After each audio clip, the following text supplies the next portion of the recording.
o Juca também é conhecido, tá? Já trabalhou aqui em outros processos, e pelo que eu vejo, né?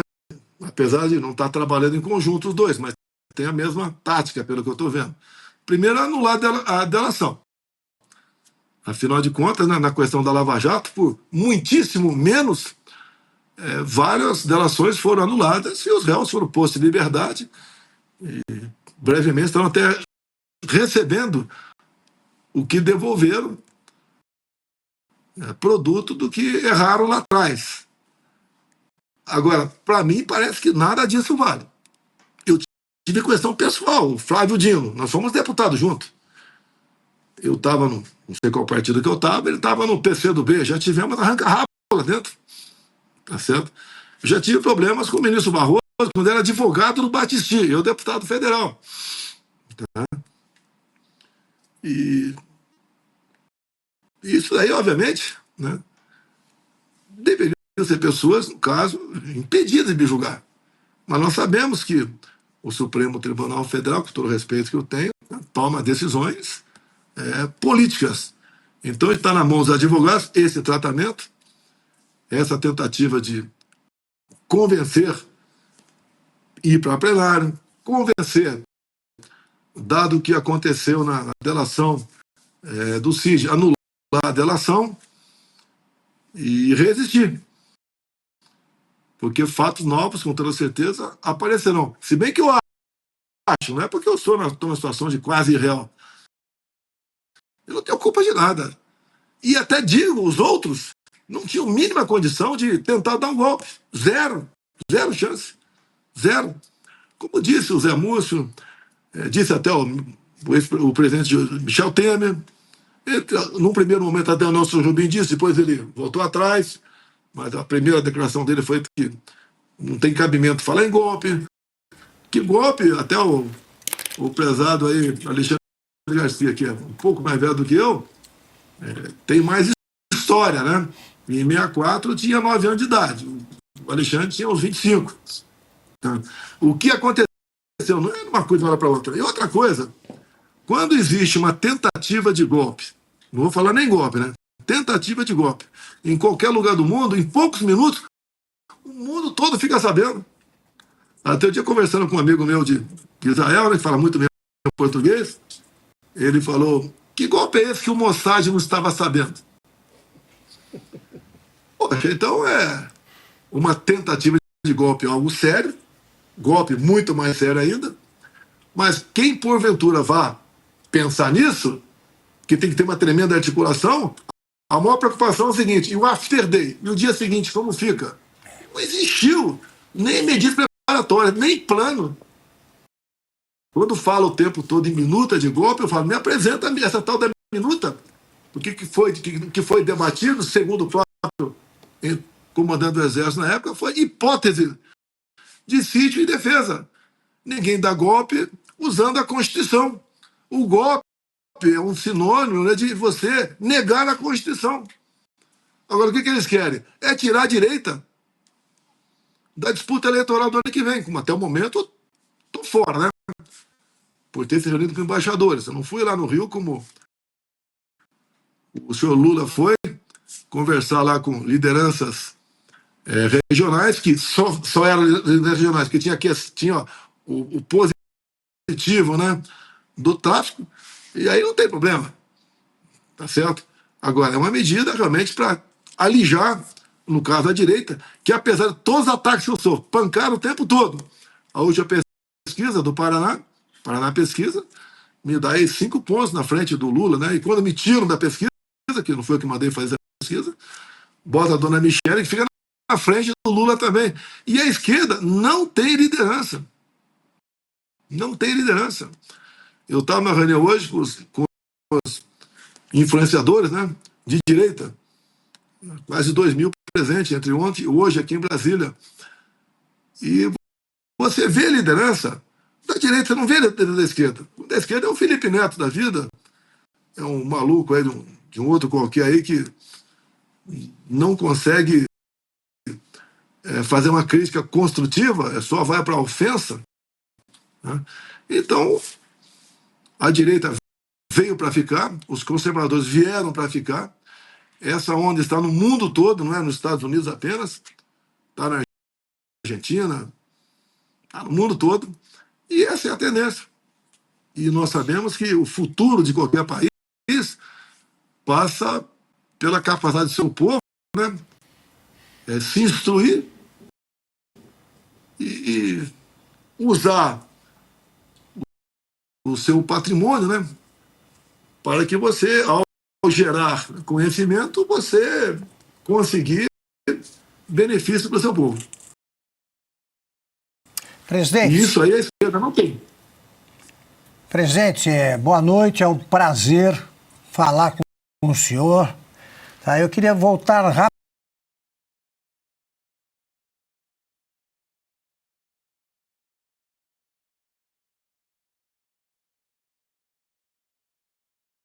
A apresentação da defesa, dos argumentos da defesa?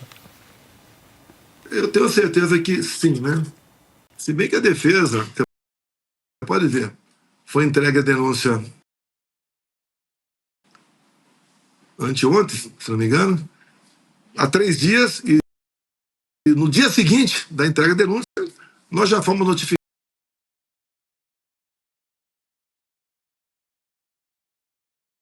com prazo de 15 dias. Algo bastante extensivo, longo processo, né? Até com detalhes, né? Muita mentira ali.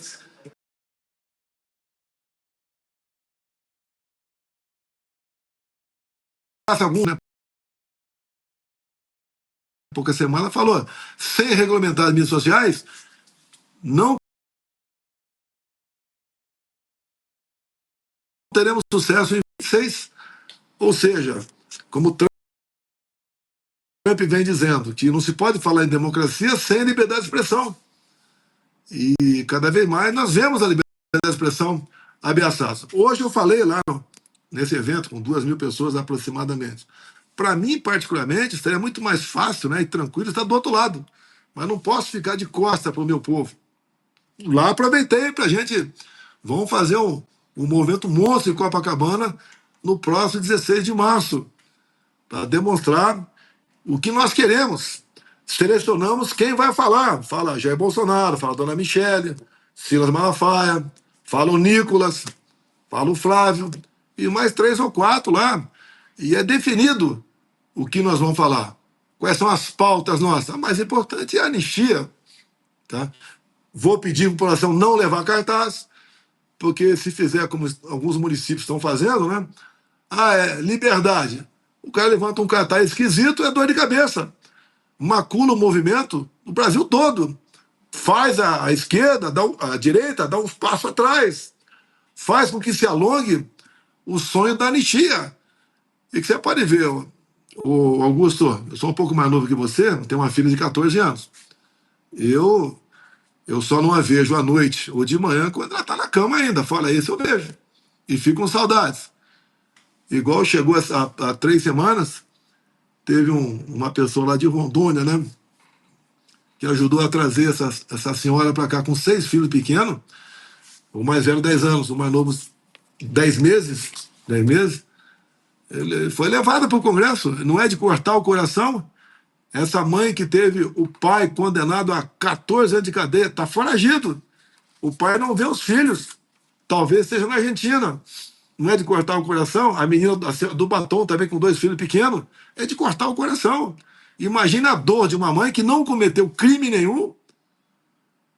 Está sem seu filho para não dar o banho esse filho para dormir, nem o ajuda a se arrumar para a escola no dia seguinte. Ela está no momento na papuda olhando para concreto para cima e falando, meu Deus, qual foi meu crime? Onde eu errei? O que aconteceu? E muita gente que foi condenada nem estava lá na praça, foram caçados no tal do acampamento, que desde quando deixei o Brasil, dia 30 de dezembro, começou a diminuir. Quarta, quinta-feira tinha quase ninguém. Daí houve uma convocação, né, nas mídias sociais, que não seria difícil de levantar quem convocou, mas eu entendo que foi uma convocação criminosa, armada, tanto é que a gente vê o quebra-quebra, não era a multidão quebrando, eram pouquíssimas pessoas dentro dos prédios públicos, quebrando tudo, pouquíssimas pessoas. Esse quebrou tudo. Esses que fizeram a algazarra, esses que planejaram aquilo tudo. É como eu disse outro dia, sem eu falar nada, estava apanhando da imprensa, que é verdade, tem um bannerzinho e corre aí, diz o seguinte, se o golpe é do Bolsonaro, por que o Flávio Dino não apresentou os vídeos?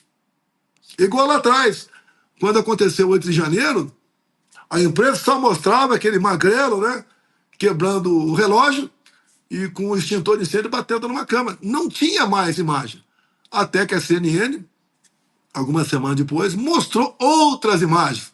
Inclusive, entre elas, o general G. Dias, tá, que tem uma história bacana comigo na academia, né?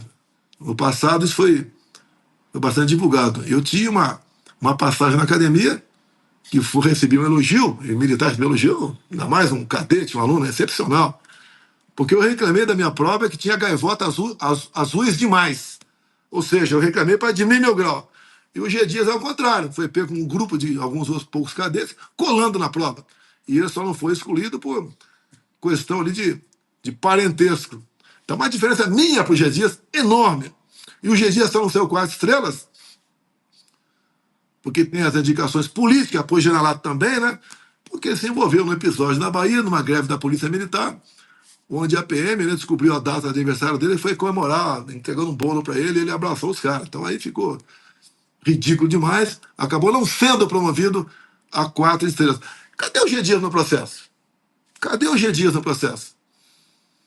Ué, tem que explicar alguma coisa. Ele estava no meio de terríveis conspiradores, terroristas, armados, como diz, entre uma das tipificações para condenar esse pessoal a 17 anos, né? Tentativa armada. Ele estava no meio de pessoas armadas e tudo bem. Ninguém deu um tiro nele, ninguém tentou sequestrar, envenenar, né? Já que está na onda aí, falar que tinha plano para sequestrar, envenenar. Ninguém fez nada com ele. Então foi uma farsa esse 8 de janeiro. Se eu tivesse, ouso dizer, o prezado Augusto Alexandre de Moraes, se eu tivesse no Brasil de 8 de janeiro, com toda certeza estaria preso até hoje. Algo aconteceu e eu resolvi, dia 30 de dezembro, sair do Brasil. Presidente, isso aí foi... Sim.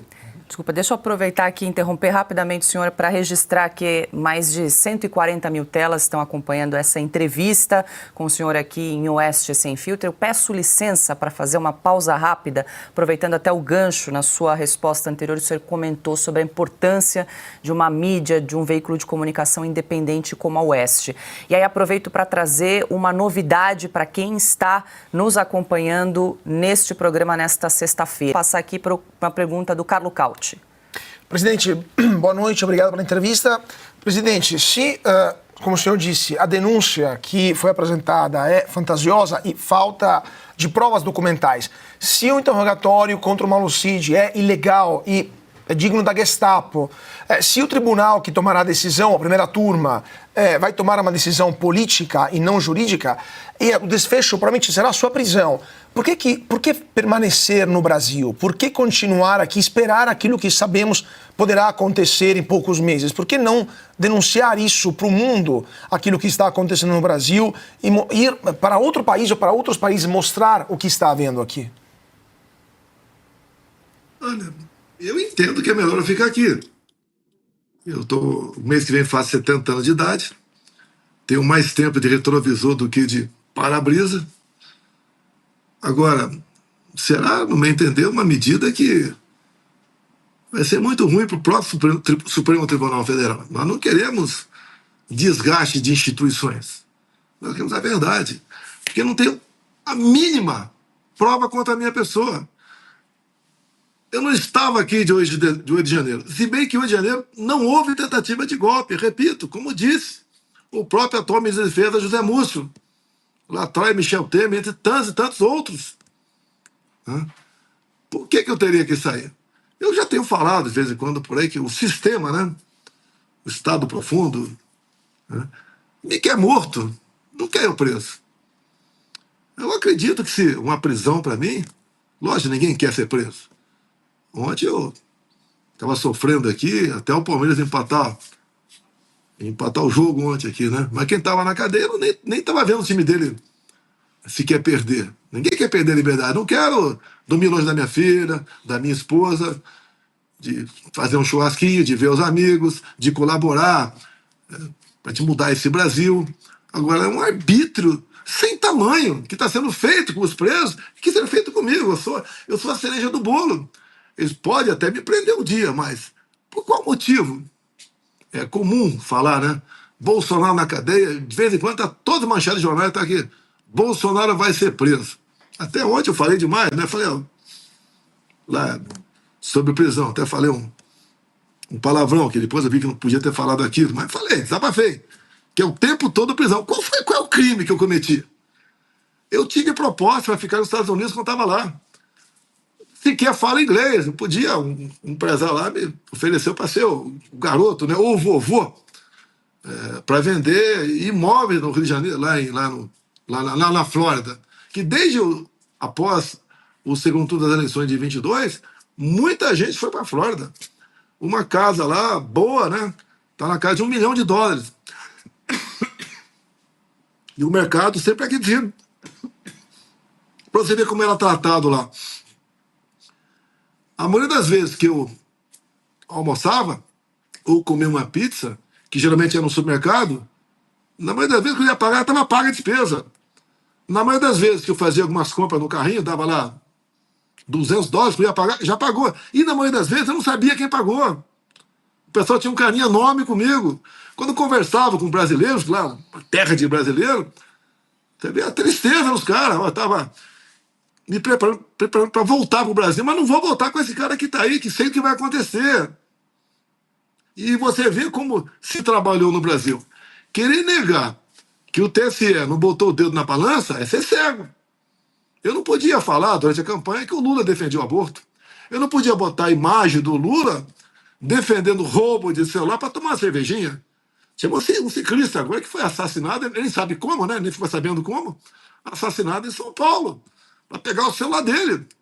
Eu não podia mostrar o Lula do lado de Ortega, lá atrás de Chaves, de Fidel Castro, de Maduro atualmente. Eu queria um espaço. Falei com o encarregado da mídia, eu quero um espaço, uma entrada só. Eu quero botar o Lula em 2009, em Teherã, né? Defendendo que Ahmadinejad, na época, enriquecesse o urânio acima de 20%, porque era para fins pacíficos. Queria mostrar isso aí, queria mostrar a imagem do 7 de setembro, não pude mostrar a imagem do 7 de setembro. Aqui em Brasília aparecia uma plantação de girassóis. Não pude mostrar imagens do cortejo fúnebre da Rainha Elizabeth, de um dos discursos meu na ONU. E o outro lado me acusava fascista, racista, homofóbico, até de pedófilo fui acusado. E não tinha problema nenhum. Era uma mentira em cima da outra. Além daquelas 1,5 milhão de inserções de rádio, que elas não tiveram na reta final. Se fosse o contrário, ia ter um terremoto em Brasília. Mas fiquei tem 1,5 milhão de inserções de rádio e televisão, a maioria no Nordeste, onde os caras massacraram. Ele quer acabar com o teu 13º, vai acabar com o teu fundo de garantia, acabar com a tua hora extra, com a sua licença gestante. Massacrado. E o TSE já fez uma campanha para que jovens de 16, 17 anos tirassem título. E nessa faixa etária, o nosso sentimento aqui era que 3/4 desses jovens votavam na esquerda com essa faixa etária. 4 milhões de jovens tiraram título. Ou seja, só aí mais 2 milhões de votos para o PT, para o Lula. E ele ganhou por aproximadamente isso, né? Segundo o TSE, por aproximadamente isso. Houve dedo no TSE? Não? Houve. Ainda depois esperam mudar aqueles dois que vêm de lista tríplice, né, para o governo, para o presidente da República, mudar para botar em pauta a minha inelegibilidade, ou seja, me torna inelegível por mais 8 anos, em 2 momentos. Reunião com embaixadores e estrutura de 7 de setembro. Hoje eu não gastei um centavo, porque eu entreguei a faixa e fui para conversar com o povo, subi no carro de som do pastor Silas Malafaia e conversei com o povo. Abuso de poder econômico. Meu Deus do céu! E depois o inferno. Via pesca probatória em cima do telefone do Cid, que eu tenho pena dele, o que ele está passando. Eu sempre falei que ele é um filho para mim, pô. O pai dele é da minha turma, tá? Com tudo que acontece. E a gente vê que há uma tortura em cima dele por ocasião da Lava Jato, lá no Supremo. Tem ministro que falou, né? Liberdade, né? E depois de um preso, tá? De um preso conseguir a liberdade via delação premiada não vale. Prender o cara para depois praticamente entregar algo pronto, assina aí. Assina e te bota para fora. O cara assina. A maioria das pessoas assinam. E quando falo com o Cid aqui, olha teu pai, olha tua esposa, pô, olha tua filha. O que o cara faz? Daí teve aquele desabafo dele com alguém que nem ele sabe quem foi. Não adianta eu falar a verdade que eles querem outra coisa. Por isso, meus advogados pediram hoje, não é esses recortes da delação, não. É cada momento da delação, o início, onde você qualifica lá ó, o CID, até quando ele fala encerrado, os advogados vão ter acesso para assinar. Eu quero isso tudo, para ver se teve corte no meio do caminho. Porque como esse que o CID vazou, né?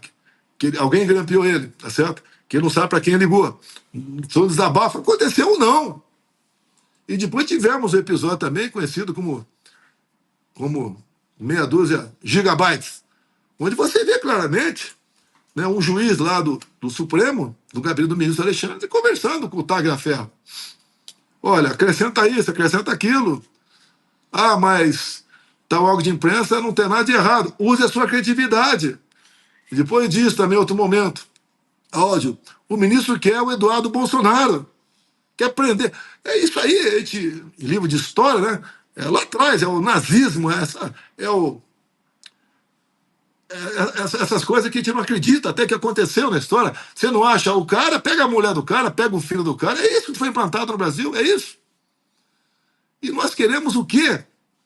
Já que estamos na terra mais maravilhosa do mundo, nós queremos mudar isso aí. Eu quero respirar a democracia de algumas décadas. E não essa agora, que está cada vez a tendência é piorar. Se bem que já existe aí no horizonte, né? Talvez mudança. Inspirado lá nos Estados Unidos. Ok? Presidente, a pergunta agora é de Adalberto Piotto.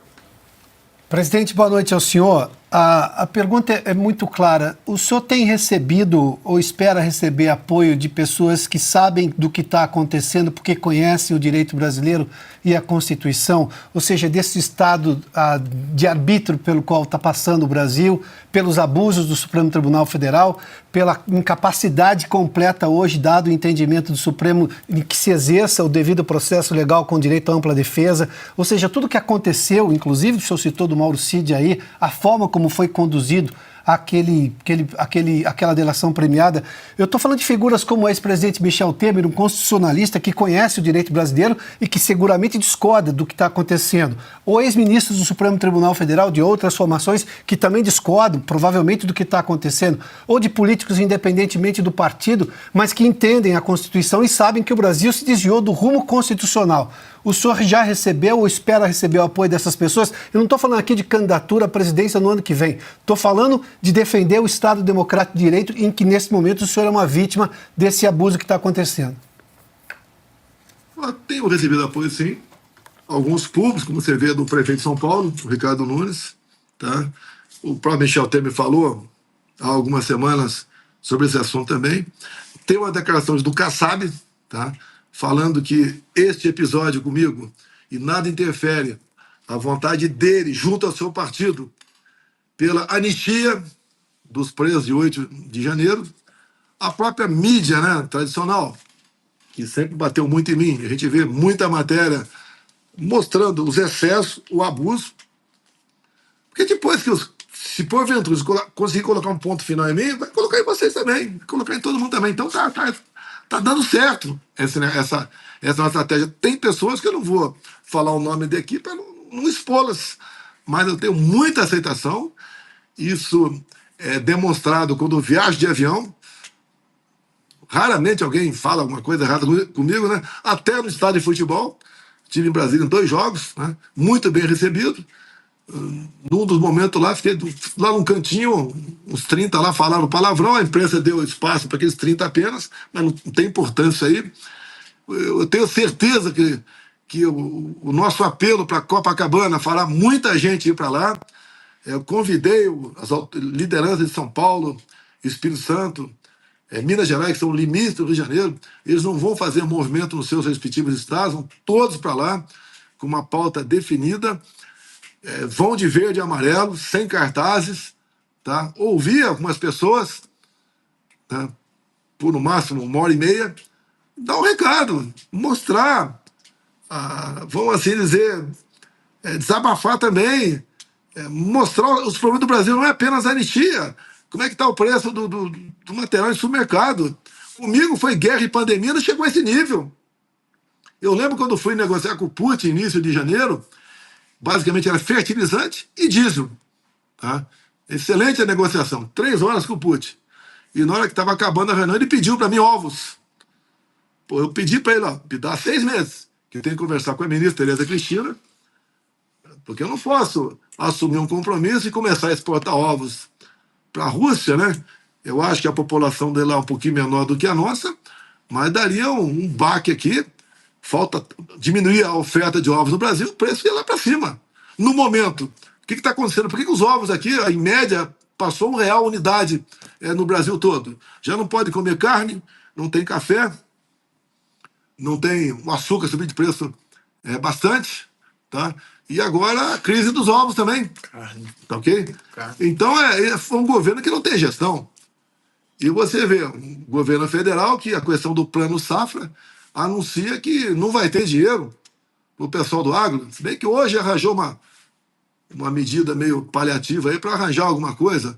Agora, cada vez mais que empurra o pessoal do agro para que eles sejam prejudicados no seu trabalho.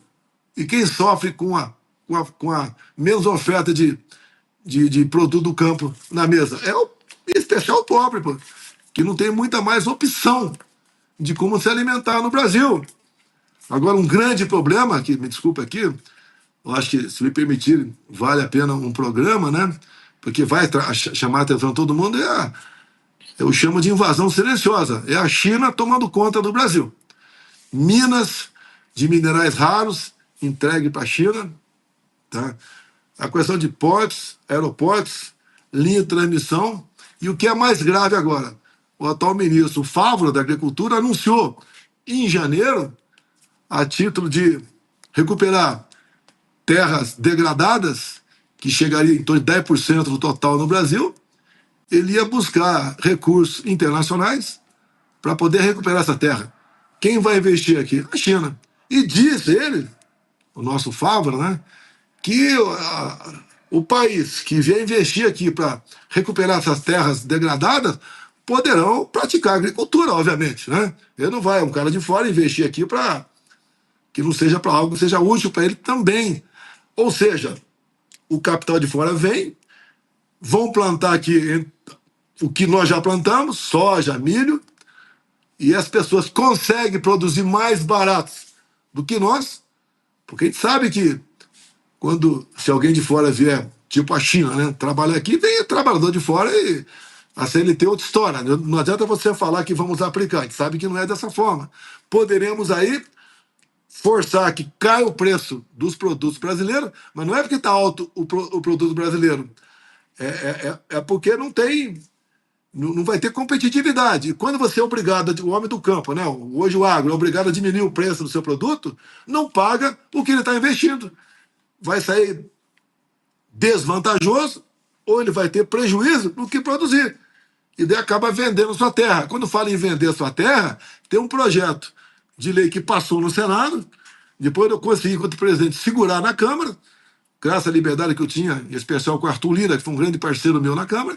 Esse projeto não prosperou na Câmara. Mas se passar esse projeto na Câmara de venda de terra para estrangeiros, pode ser vendido o equivalente a 20% do total de área de cada município para estrangeiros. Quem vai comprar? A China vai comprar. E vai ser horrível para nós, um outro país, né, deixar de comprar no Brasil para comprar o Brasil. Então esses problemas aparecem pela frente. E pouca gente tem noção disso e acha que está tudo muito bem. Não está tudo bem. A questão da soberania nossa praticamente não existiu mais. Estamos refém, cada vez mais colonizados pela China aqui no Brasil. Presidente, eu queria voltar à pauta da anistia aos envolvidos no 8 de janeiro que o senhor comentou. A pergunta bem direta, o senhor acha que essa denúncia apresentada, oferecida pela PGR, ajuda, atrapalha ou não interfere na discussão do projeto de lei sobre anistia? Ou o senhor acha que vai precisar terminar todo esse processo para que se volte à discussão desse assunto no Congresso Nacional? E já emendo com as manifestações de março, quais são aí as palavras de ordem para as pessoas que queiram se manifestar aí no mês que vem?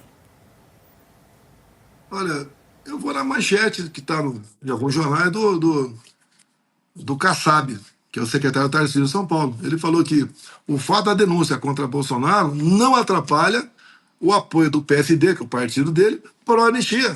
Eu todo dia converso com parlamentares, não influenciou em nada. Não tem lá escondido nesse processo da anistia o meu nome para nada. Vamos diminuir o tempo da inelegibilidade, da punição por inelegibilidade. Não está lá. Então não atrapalha em nada. E eu digo, né? Pelo amor de Deus, para essas pessoas que estão presas injustamente, cada segundo é uma eternidade. O nosso foco é isso. A nossa pauta para 16 de março é a questão da anistia e as questões nacionais que cada um pode falar ali, como vai falar o Malafaia, vai falar eu, o Flávio, a dona Michele, o Nicolas, tá? Gente de São Paulo também.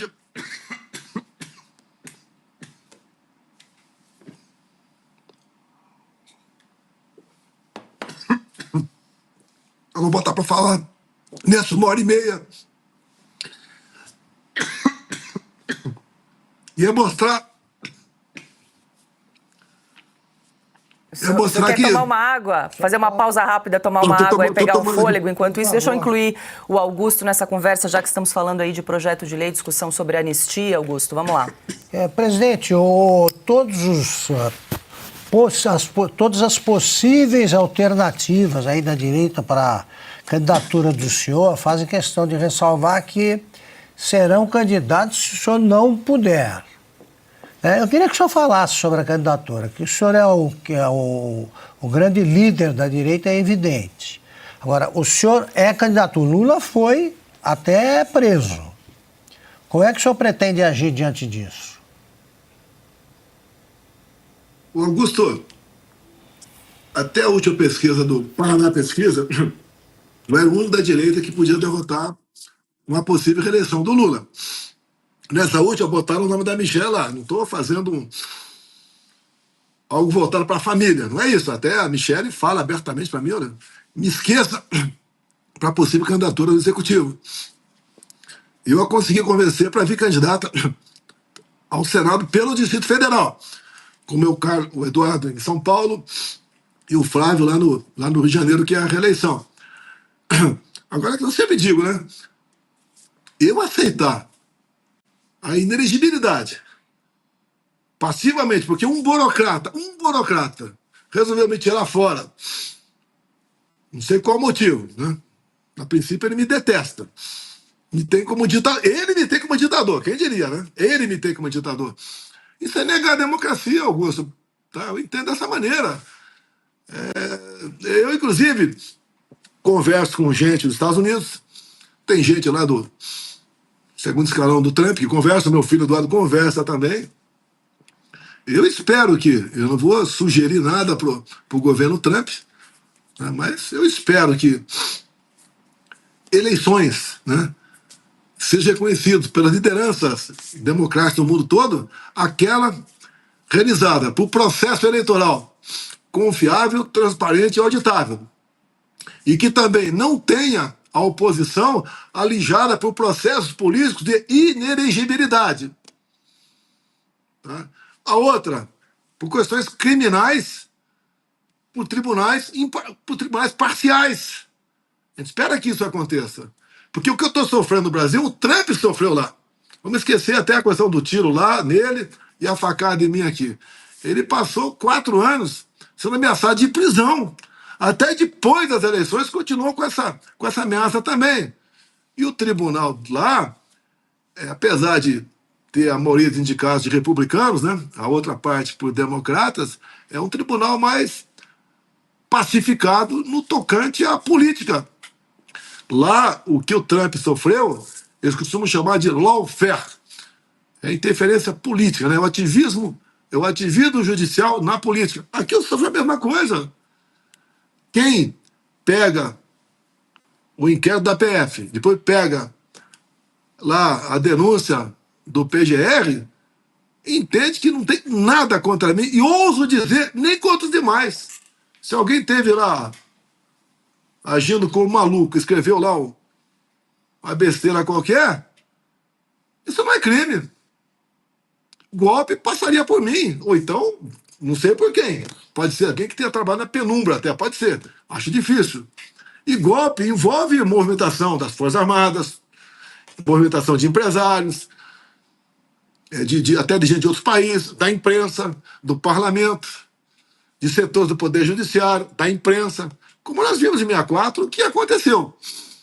Tá lá a imprensa, apenas o jornal Última Hora não aceitava. Até o AB esteve do lado ali do que aconteceu. Tanto a história é deturpada de 64 que, se perguntar para um jovem aí, quando é que trocou o governo do Brasil? No início de 64, ele não sabe, vai falar 31 de março. Não foi dia 2 de abril. Quando o primeiro presidente militar assumiu? Ele não sabe. Foi dia 15 de abril. Tá? Todo o parlamento, por unanimidade, quem não votou não conta, né? Declarou a vacância do João Goulart naquele momento. Teve a participação ativa de governadores, em especial de São Paulo, Minas Gerais e Rio de Janeiro. Tá? Então ali... E o presidente Castelo Branco foi eleito à luz da Constituição de 46. Fale a verdade. Chame de agora o que quiser, mas fale a verdade do que aconteceu. Pega alguns outros para aí, como José Jorge, o próprio, entre outros, né, que falaram que o que o outro lado queria. Nós éramos, acho que o Eduardo Jorge que fala, a gente era contra a ditadura militar, mas a nossa ditadura era mais violenta ainda, era a ditadura do proletariado. Você não quer saber de ditadura nenhuma. Aí, presidente, eu acho que o senhor tem uma linha de argumentação perfeita, que assim, golpe é coisa séria, digamos assim. Houve articulação em 64, houve uma articulação que é necessária, né, para alguém tinha que organizar. Então havia o general Castelo Branco no Estado-Maior do Exército.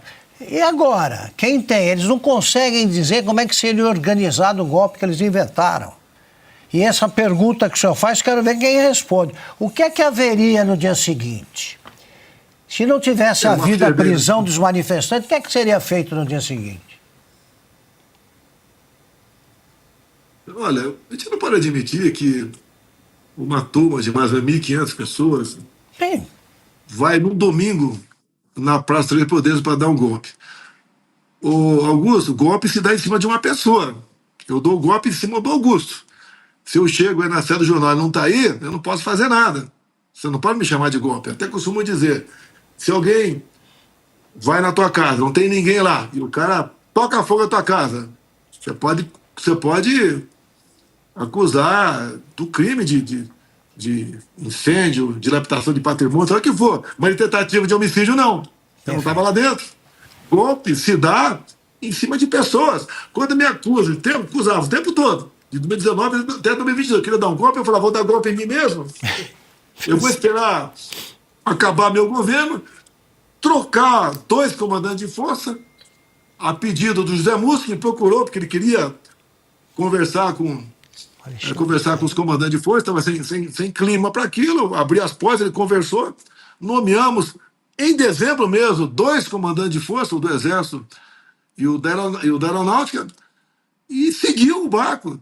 Eu não vou dar um golpe pegando um avião e ir para os Estados Unidos, ao lado do Mickey, do Pateta, né? Ao lado do Pato Donald. Tá? Você não vê uma tuitada minha, você não acha nada meu, desde quando saí do Brasil. Eu, quando o TSE anunciou o resultado, até naquela famosa minha junta toda a imprensa, né? Foi logo no comecinho de, não sei se foi dia 1º, 2 de novembro, né? Eu falei, olha, vão sentir saudade da gente. E falei ali. Faltou trazer o papel aqui para repetir, que é questão de 20 segundos você fala. Inclusive, falei ali, nós, né, vamos lutar por à nossa volta, não vamos invadir patrimônio, não vamos obstruir vias. É que eu falei ali, está bem claro o que eu falei. E daí fala, o pessoal na frente do quartel. Qual o problema? É melhor na frente do quartel do que no praça pública, lá está mais protegido, mais segurança. E houve entendimento entre todos nós ali, não era para dar golpe. Se alguém estava falando alguma coisa lá que não era legal, não era ouvido, ponto final. Agora, eu não tenho dúvida de que o 8 de janeiro foi programado. Foi uma cópia do Capitólio, 6 de janeiro, lá de 2021, nos Estados Unidos. E aqui foi essa comoção. E o Lula acabou posando de grande democrata. Logo ele, que sempre foi apaixonado por ditaduras do mundo todo. Ele não reconhece o Hamas como uma organização terrorista, não reconhece. E ele é o salvador, é o grande democrata. Tanto é que eu vi há poucas semanas um editorial do Estado de São Paulo dizendo o seguinte, né? O PT, a esquerda, está no fundo do poço. Nada mais resta a eles a não ser a farsa da bandeira da democracia, que não são democratas de jeito nenhum. Não precisa ninguém gastar muita saliva para demonstrar isso daí. Basta ver que, enquanto eu fui presidente, o Maduro não pisou aqui. Quando eu saí, o Maduro veio aqui e teve tapete vermelho para ele. E por ocasião da posse do Maduro, né, o mundo civilizado, democrático, contra a posse do Maduro, o Lula manda um embaixador a representar lá. Faltou coragem moral para ele, não tem isso, né? Mas coragem moral para ele ir lá na posse do Maduro. Qual o recado que ele dá para o mundo todo? Democrata? Não tem cabimento. Faltavam 5 dias para as eleições dos Estados Unidos. Ele fala o seguinte: se o Trump voltar, será a volta do fascismo e do nazismo com outra cara. Pô, nem política externa esse cara faz. Faz nada. É igual, um dia estava aqui, um repórter me pegou pela rua aqui, né? E falou, o que você vai fazer contra a taxação do aço? Pergunta para o seu presidente. Lá atrás comigo, houve essa possibilidade, conversei com o Trump. Ele tinha um problema com o etanol de milho. Não houve uma troca, né? Na hora eu sei o meu tamanho. O PIB deles é 14 vezes maior do que o nosso. Eu não posso falar que eu sou igual ele. E alguns me criticam, né? O cara bate continência para bandeira americana. Em só de respeito, eu presto continência a países que porventura esteja visitando, sem problema nenhum. Mas estamos aí. Há a possibilidade de taxar o etanol também nosso aqui. E estamos aí ladeira abaixo. Tá certo? Essa alta do dólar de final de dezembro, começo de janeiro, já está repercutindo aqui em alta no preço dos produtos da prateleira, por isso esses valores que estão aí no mantimento, que não vai tratar, logicamente, com uma linguagem um pouco diferente, lá em Copacabana, dia 16 de março, e mostrar ao Brasil que tem alternativa. Tem alternativa. Voto é consequência, voto é um casamento. Quantas vezes a mãe fala para o filho, para a filha, larga essa pessoa, e o filho prossegue, né? E dá problema. Aqui é a mesma coisa. Eu sempre conto para muitos pais que encontro por aí, né? Quando eu pego também um colega do Nordeste que votou na esquerda, eu falo, por que você está aqui no Centro-Oeste ou no Sudeste? Por que você saiu de lá? O PT está 20 anos dominando a área. Tinha que ser a melhor região do mundo, o Nordeste. E não é. É igual lá nos Estados Unidos, quando eu estive lá, que eu não fiquei dentro de casa. Lá um fluxo também, havia um fluxo de estados democratas, que é quase o socialismo, né? Para estados republicanos, que são ali os capitalistas. Agora não pode, o cara vai do Estado Democrata para o republicano e vota na Kamala. Não tem cabimento. O cara sai do Nordeste, com dificuldade, vai para São Paulo e votar no Boulos. Pois não. Presidente, nosso tempo está se esgotando, já fui informada que eu preciso liberar o senhor, mas dá tempo para uma última pergunta. Eu vou passar para o Alexandre Garcia para a gente fechar aqui essa entrevista. Então vou falar sobre o que não se falou até agora. Segurança pública. A gente fala em liberdade, mas o brasileiro não tem liberdade de sair para a rua, não tem liberdade de passear, de ir para o restaurante, de ir para a praia. E aí, presidente?